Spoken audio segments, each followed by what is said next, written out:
I'd like to call the January 17, 2024 Township of Lopatcong special meeting to order. Please bow your heads for a moment of silent prayer.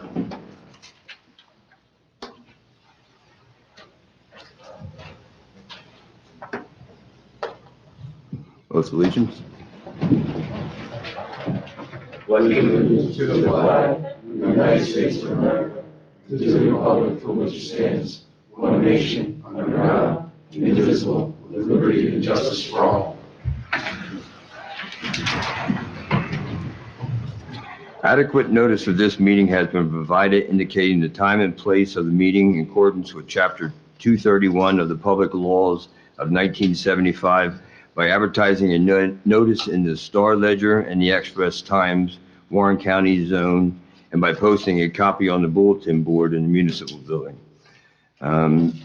Attorney Cohen, would you please summarize the executive session, please? Now, this evening's executive session consisted of the process of appointing a replacement for the vacant council seat. Oh, I'm sorry. For the vacant council seat, as a result of the mayor, assuming the position of mayor.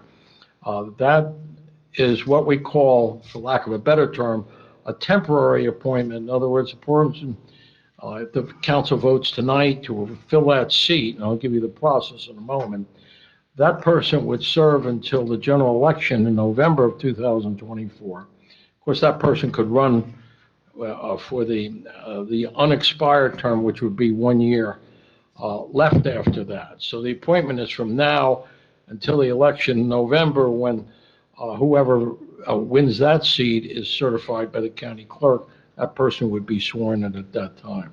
The process of filling this vacancy is pursuant to state law.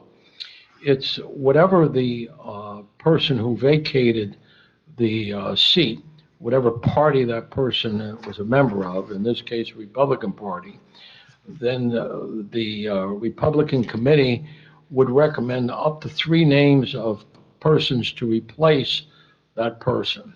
The council would then have the right to select from one of those 3 names. My understanding is that 3 names were provided by the county Republican committee. The council interviewed 2 of those people tonight and could consider making a motion to appoint one of those people to fill the term from now until the election in November. And by the way, that person could run for that spot, or is not obligated to, run for that spot in the general election, but may do that. Mayor, I move to appoint Scott Marinelli to fill the council vacancy. Do we hear a second? I'll second that. Make a roll call. Yes, Councilman Del Caro, Yes. Councilman McQuaid. Yes. Council President Polito, Yes. Mayor Wright. Yes. Okay, so Mr. Marinelli is going to be, at this point, he can be sworn in and can take a place in the council.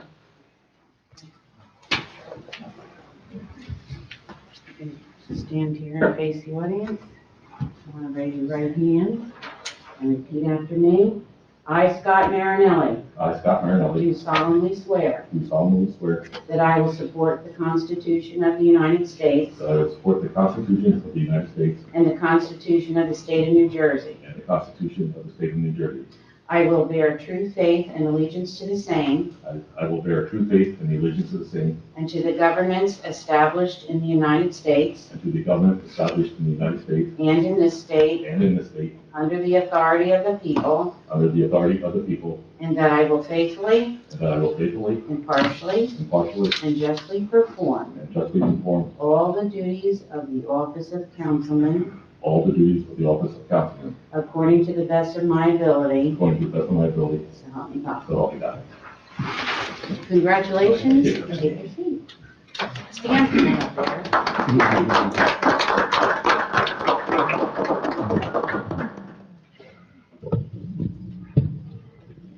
All right, Scott, welcome aboard. Real quick, Scott's been a member of this community for his entire life. He knows everything. He knows the streets. He knows how things are run. Police chief for how many years, Scott? Police chief, Yeah. 16. And, I mean, we welcome aboard. So, And Mayor, I'll call the roll then? Yep. Councilman Belcaro? Here. Councilman McQuaid? Here. Councilman Marinelli? Here. Council President Polito? Here. Mayor Wright? Here. Okay, public comment on agenda items only. Anyone? Donna? Donna Schneider, 26 Meadowview.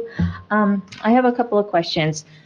The appointment is under personnel and executive. How is that personnel rather than attorney-client privilege? Why would it be under personnel? It's under personnel because we're appointing, the same as if we appoint a person to the DPW, it's an appointment of a council person, all right? It's not attorney-client privilege, it's appointment of personnel. Okay, And by the way, specifically, we have the right to interview candidates for this position in executive session. I know. Yeah, Okay. I know that. It doesn't say you can or you can't. It's up to your discretion. That's correct, Right. So you chose to do it in executive session. right. Yes, I understand that. But Okay. the employee thing just kind of doesn't make any sense because an employee, that's not the definition of an employee, but that's okay. The next is for the minutes. This is the first time I've seen it in the number of years I've come back that you're approving executive session minutes. It always says regular session. That's not true. Hmm. I always approve executive and regular session. And it says it on every, Yes, it does. says on every one? Yep. Okay, We're required to keep minutes of the executive sessions, and the council votes on those, and they're not to be released unless the council votes to release. I understand that. I have not seen it say executive and regular session Well- on the agenda, so I was just Okay. wondering if that was something new. Yeah, that's it. Thank you. Thank you. Anyone else? Public comment for agenda items only. Judy? Judy Liptak, 47 Kyle Drive. Number 3, authorize engineer to apply for a recreation improvement grant. What is the recreation improvement grant? Does that have anything to do with the park that we're applying for, that we're looking to renovate? I know we haven't discussed that yet, actually. I haven't discussed that with the There's an clerk or opportunity the for a committee. recreation grant, which Council. is due on February 27th. And we're going to give authorization to the engineer to apply for that if we can. And yes, it would be towards the park Okay, great, project. great, thank you. Anyone else? Not moving on to business, new business. All right, number 1, minutes approved December 6, 2023, executive and regular session minutes. Can I have a motion in a second, please? Motion. Second. Roll call, Beth? Yes. Councilman Belcaro? Yes. Councilman McQuaid? Yes. Councilman Marinelli? I abstain. Council President Polito? Yes. Mayor Wright? Yes. All right, I'd like to have a discussion with the firemen from Delaware Park regarding an upcoming purchase of the fire truck. Jim, you want to come up?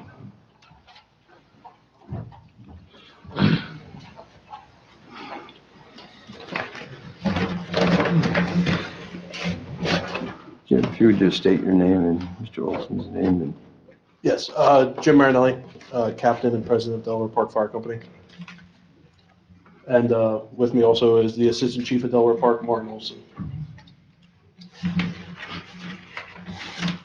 So, good evening, Council. We're bringing up today, everyone is aware of looking into the replacement of our 20-year-old ladder truck that is run out of Delaware Park Fire Company.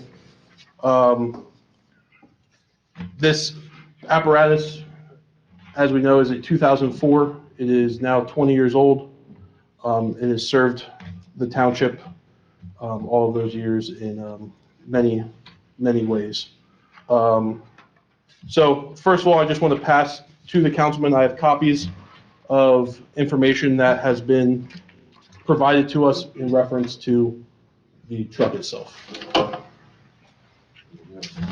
Yeah, it's in there. Thank you.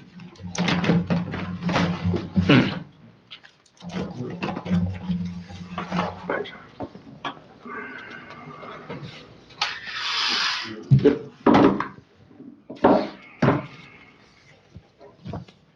So in this packet that has been provided to each of you, on the first page, it is a letter of quotation from our sales rep, which is Eric Trevina out of Fire and Safety.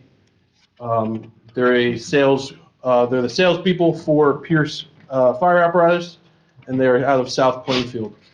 In the letter, it just kind of quotes the price of the apparatus being $2,132,687.71. This price is good until April 30th, 2024, and then it kind of goes into details about payments and stuff with that. The second part inside of this packet is a drawing reference of the apparatus we are looking to replace the current ladder truck with. It is a 100-foot ladder tower manufactured by Pierce Fire Apparatus out of Appleton, Wisconsin. And then the last part in it is just the packet. This is the option list, and this includes everything that goes into the build of a fire apparatus. There's 504 things that go into building a fire apparatus. And then this is just the individual description of each piece, being everything you could possibly think of that would go into a vehicle is brought in this packet. So that's that for the new apparatus being brought up itself. Like I said, we're trying to replace the 20-year-old apparatus that, as you all know, we have had multiple issues with throughout the last couple of years, being mechanical, electrical, really anything you could think of has started to become an issue with the fire apparatus that we are currently running. Just in this past year, it went out of service 5 or 4 different times for different issues and fixes that have needed to be done to the truck for it to be able to be operated safely for the Township of Lopatcong.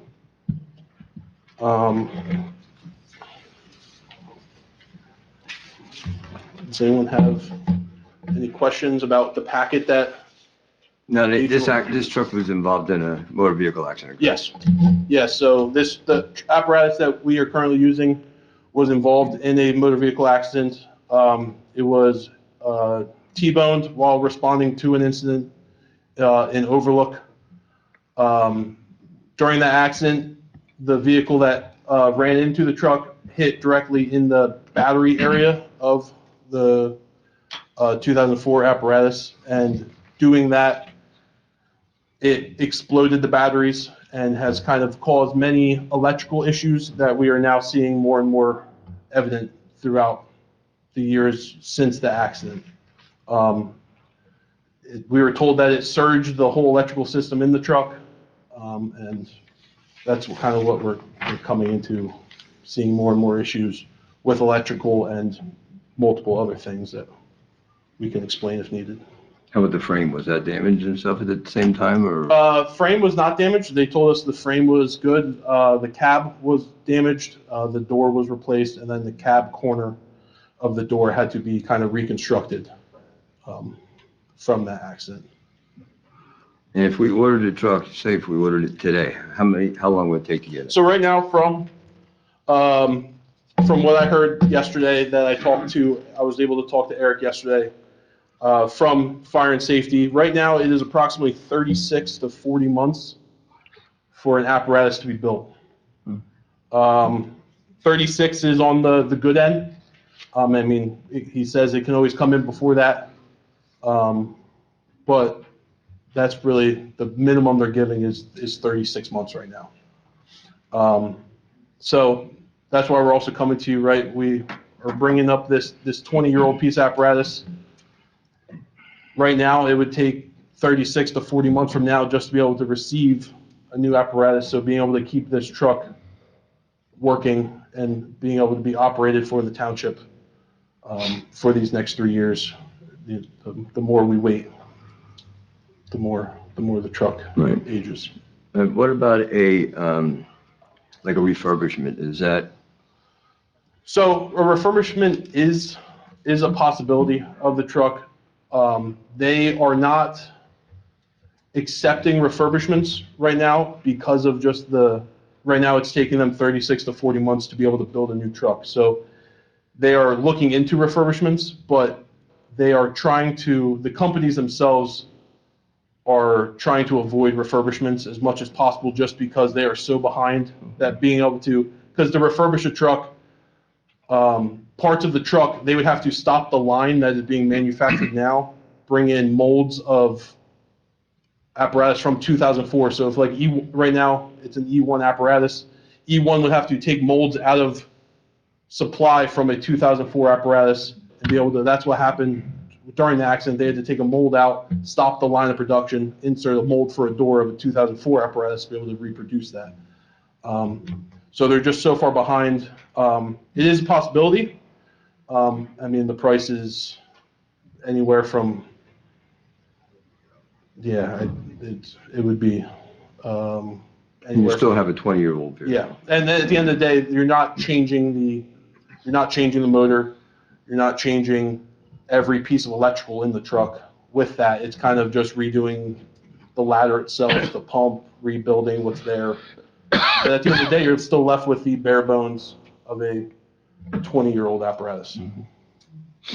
Jim, what happens to the old truck if we were to get a new truck? So right now, so I have discussed with fire and safety, if we are able to trade in. So just like a vehicle you would have, we could trade in the apparatus. Right now, the trade-in on our truck is approximately $100,000. So that's what we would get for trade-in on that, being a 20-year-old apparatus already. But they do accept trade-ins. They have used fire truck companies, just like a used car lot would be, that would come in and evaluate your vehicle, evaluate your apparatus, and kind of go from there.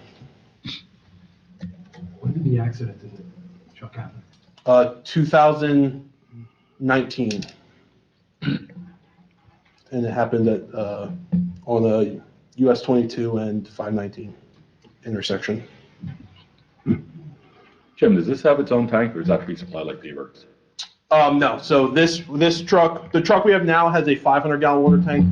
The truck we are looking at now has a 300-gallon water tank. So in the scheme of things, 200 gallons really isn't too much of a difference between what But it is has its own now. at least. Is it when you have a 100-foot?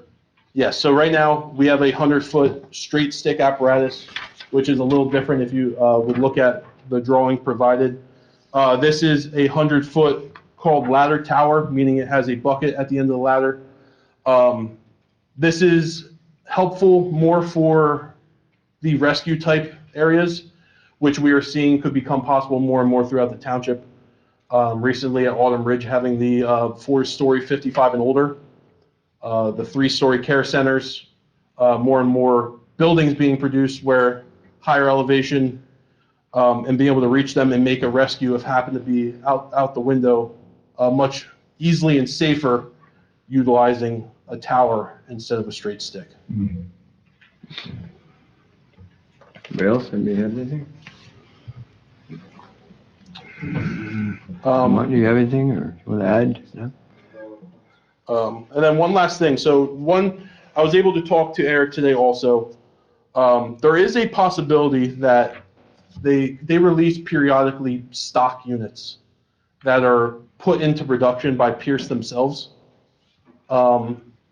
If the people looking to purchase the apparatus have their payments or in a row, have kind of organized what they would like to do, have a ability to move forward, there is the possibility of being able to get on one of these stock units that are put into production periodically, and that would cut down production time from 36 months down to possibly a year, or less. It depends how far in production they are.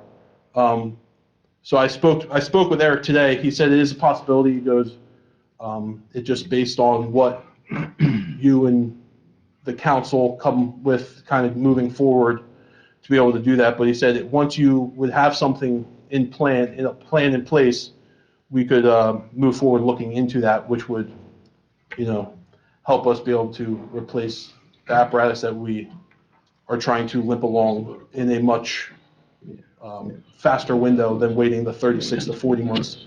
It could bring it down to possibly 1 year. Is there a difference in price from custom to stock? No. So the stock units, they release them early enough in the stages where you can't customize what cab you have and what motor is in it, but you can still customize mounting the cabinets in the truck, the pump panel of the truck if you possibly have to, and then everything else about the truck. So they kind of try to get them out there, and then with how long trucks are being built now,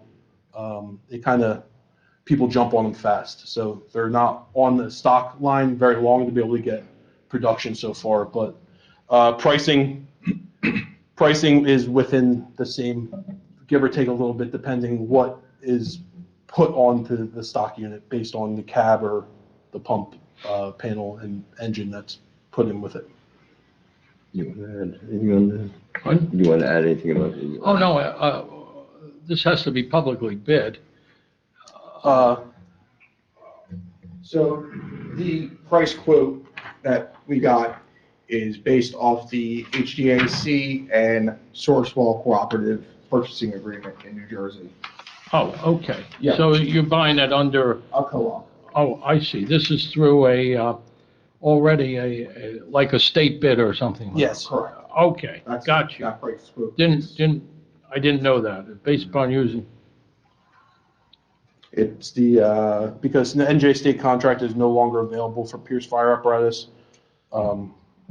public bids typically increase the price about 5%. this quotation is based on using either the HGAC or Sourcewell Cooperative New Jersey State contract, is no longer available for Pierce fire apparatus. So, I don't understand. They're saying it's not available? Just the New Jersey state contract is no longer available. It's purchased under the HDAC or Sourcewell Cooperative. Which is Okay. what we used the last time. Okay, I'm not familiar with it, and if it's something that we can avoid public bid, obviously that's, Yes. that's what we want to do, are there other, in this source, are there other fire companies that work through that source that offer other, vehicles? So the last truck that we bought was a E1 as well, through the HGAC back in 2014. So E1, the current manufacturer that we have the ladder truck through now, uses the HGAC as well. Pierce uses it. The reason why we chose a Pierce apparatus is due to the restrictions that we have at the station, length of the apparatus, angle of departure out of the pad. The Pierce fits what we need to make work within the township. Okay. Well, these are details we'll work out. Obviously, the council has to look at this to see if they want to move forward and how they're going to finance it through some bonding or something, I presume. Yeah. Very good. Anything else? All right, I would suggest maybe we get a team together, sit down and talk about it and stuff. What do you think best? Yeah, you can appoint a committee. Committee to, To continue the you know conversation. what I mean? Anybody want to be on that? For fire trucks? I mean, I'll be on, but somebody else should be on with me and we can meet with them. I'll be on. All right, so myself and Scott will get with the fire department and get something going. All right? Very well. All right? Thank you. All right, guys. Thank you. Thank you guys for coming in. Yeah.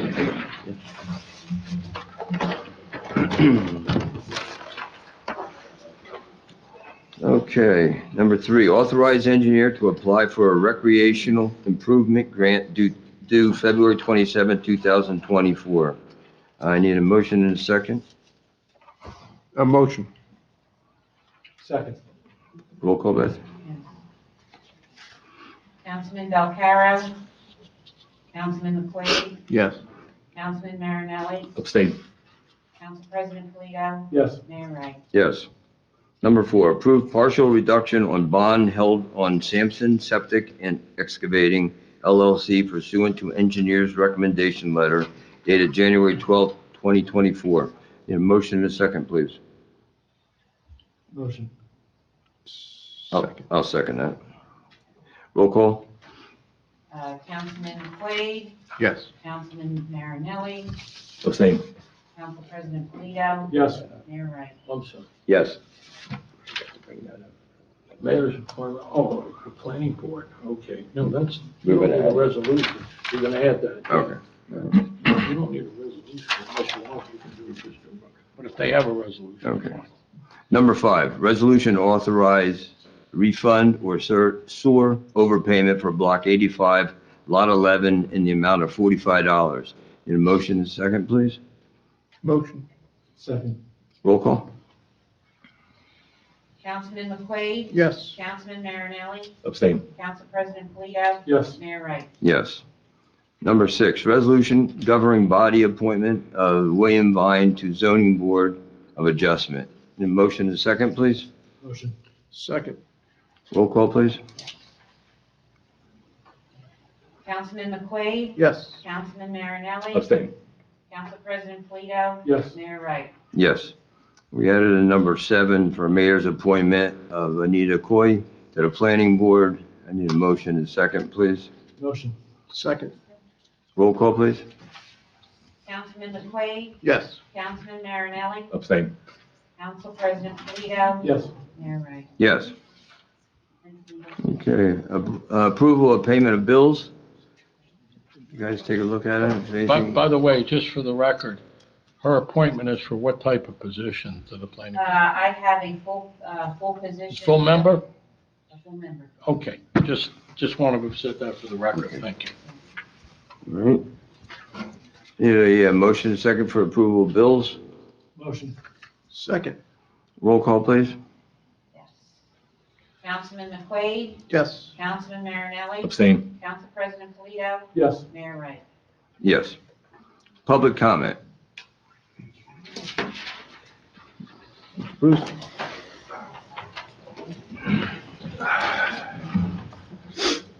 Bob Bruce, 11 Harwich Road. My public comment is to inquire of the mayor, the council, and any others on the dais, what updates, if any, they have on the 2 Strikers Road properties that, as a result of citizens appearing before the selected body, were deemed potentially not in compliance with their site agreements, or had agreed as a result of conversation with our police department to strengthen their efforts to deter ongoing traffic violations. Engineer Sturbens had admirably investigated the K&S site when I had brought evidence to this council of U.S. mail trucks utilizing that site for parking. Police Chief Garcia had admirably approached responsible parties at the Ritchie warehouse. Chief Garcia had reported that Ritchie was going to upgrade their signage at their truck exit onto Strikers and was also going to erect an additional guard shack as a further deterrent. So my public comment is to, 1, inquire again on the status of K&S. 2, advise council that Ritchie has not updated their signage nor erected a guardhouse, in effect lying to our police department and snubbing their noses at this council. And lastly, 3, I ask that this council take similar investigative steps with regards to the U.S. mail trucks that are, like they have been at K&S and still are, apparently parking at the asphalt plant. I have not entered upon that property as I had at K&S to provide you with photographic proof, but it is a widely witnessed occurrence to routinely see 10 roads, that's the name on the truck, the recognized U.S. mail carrier, exiting left from the Ritchie warehouse and then turning onto the asphalt plant road. So please address those three things, 1 K&S, 2 Ritchie, and 3, looking into whether mail trucks are allowed to park legally at the asphalt plant. That's it. I'll sit down and await whatever your response. Thank you very much. Thank you. Anyone else? Public comment?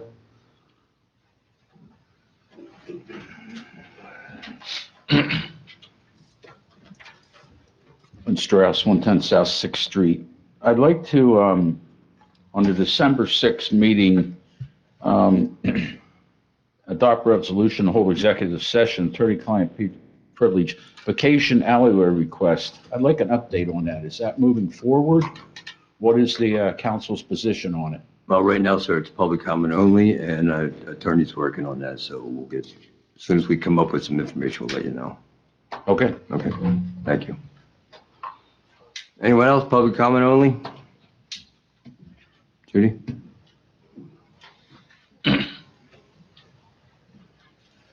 Judy Lichtek, Kyle Drive. I was sitting and taking notes of the presentation of our brave firemen. Appreciate their service. I hope that the truck that we are looking to possibly purchase would be sufficient enough to help with the warehouses that we now have built in our community. I hope that's taken into consideration. If we need a bigger, better truck, then we need a bigger, better truck. I also hope that since one of our warehouses falls under the pilot program where this council uses the taxes at their discretion, that the warehouse income that we get, I'm going to call that income, the taxes that we get from the warehouses help to pay for the fire equipment that our brave firemen need so that they can continue to protect this community. Again, we brought the warehouses here. We need to make sure that our firefighters are safe. So I hope we're using warehouse money to pay for that. If you appoint a committee, I hope that it's above board, unlike the warehouse committee that we can't seem to have minutes or appointments for. That's it. Thank you. Anyone else? None?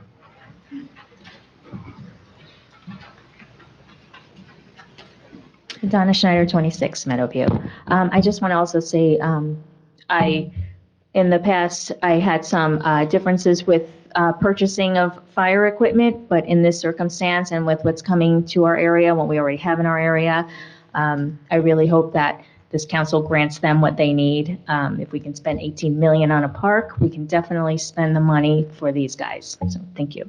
Thank you. Okay, anyone else? All right, seeing none, a motion for adjournment? Motion. Second.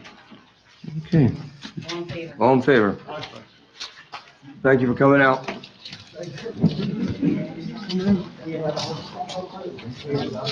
Thanks for coming out.